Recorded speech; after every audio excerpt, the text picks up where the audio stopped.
नमस्कार, आज आपण बनवणार आहोत पनीर चिली। त्यासाठी मी पीस असे कापून घेतलेले आहेत पनीरचे। यामध्ये घालूया थोडंसं मीठ, यामध्ये घालूया थोडंसं तिखट, कॉर्नफ्लॉवर घालूया 1 चमचा। हे छान आपण आता हे मिक्स करून घेऊया आणि याला तळून घेऊया।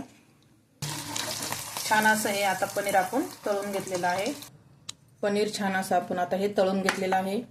आता आपण याची पनीर चिलीची ग्रेव्ही बनवूया। आता मी याच्यामध्ये कांदा टाकत आहे।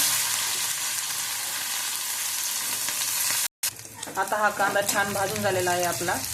यामध्ये घालूया लसूण, यामध्ये घालूया शिमला मिरची, यामध्ये घालूया आता टोमॅटो, जे छान असं परतून घेतलेलं आहे आपण।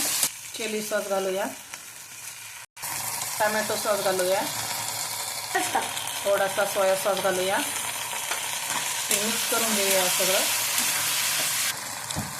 आता यामध्ये घालूया थोडंसं मीठ, यामध्ये घालूया कॉर्नफ्लॉवर स्लरी। आता आपण याला मिक्स करून घेऊया। आता आपण यामध्ये घालूया तळलेलं पनीर, यामध्ये घालूया बारीक चिरलेली थोडीशी कोथिंबीर आणि हे मिक्स करून घेऊया।